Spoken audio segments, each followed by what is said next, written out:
আসসালামু আলাইকুম। আমরা যারা ছাদ বাগানে বিভিন্ন জাতের ফল গাছ লাগিয়েছি, তো এই বর্ষার সময়টাতে আমাদের গাছের বিভিন্ন সমস্যা দেখা দেয়। এই সময়টাতে আমরা গাছের কী ধরনের পরিচর্যা করতে পারি এবং আমার গাছের বর্তমান অবস্থা, সেই বিষয়ে আজ কথা বলবো এবং আপনাদের দেখাবো। তো এখানে দেখতে পাচ্ছেন খুবই ছোট সাইজের দুইটি বাইকুনু জাতের আঙুর গাছ লাগিয়েছিলাম। গাছগুলো বেশ বড় হতে শুরু করেছে। এই গাছের পূর্ণাঙ্গ ভিডিও আমি পরবর্তীতে ইনশাল্লাহ দেবো, তবে একটু সংক্ষেপে বলে রাখি। আর নিচের অংশ থেকে যে কুচি ডালগুলো বের হচ্ছে সেগুলো অবশ্যই ভেঙে দিবেন।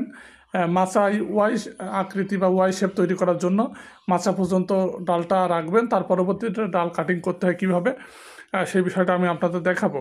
এছাড়া এই সময়টাতে আঙুর গাছে ছত্রাকের আক্রমণ দেখা দেয়, গাছের গোড়া পচে যাওয়া, গাছের পাতায় স্পট পড়া। তো এর জন্য নিয়মিত আপনারা ছত্রাকনাশকটা স্প্রে করবেন। এছাড়া পরবর্তীতে যে গাছটা দেখতে পাচ্ছেন, এটা হচ্ছে চাইনিজ মিষ্টি কমলা। এটা প্রচুর পরিমাণ ধরে এবং আমার গত বছরের ভিডিও যারা দেখেছেন তারা জানেন একটি গাছে কী পরিমাণ ফল ধরেছিল। আমার মোট 5 থেকে 6টি গাছ ছিল, প্রত্যেকটা গাছে ফল ধরেছিল।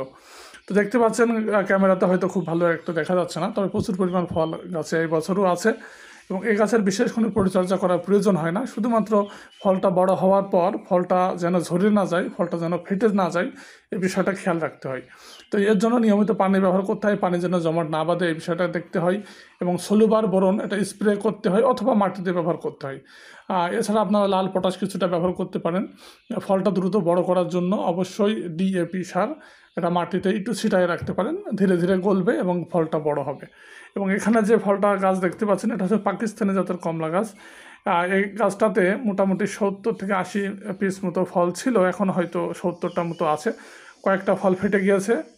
যদিও আমি বোরন স্প্রে করেছি, নিয়মিত বা অতিরিক্ত বৃষ্টি হলে আসলে ফল ফাটার সমস্যাটা একটু বেড়ে যায়। তো তখন অবশ্যই বোরনটা একটু পরিমাণটা বাড়াই দিতে হবে এবং নিয়মিত স্প্রে করতে হবে। এবং আরেকটা সমস্যা হচ্ছে, সবচেয়ে বেশি ছত্রাকের আক্রমণ দেখা দেয় ডালিম গাছ, ডালিম বা আনার গাছ।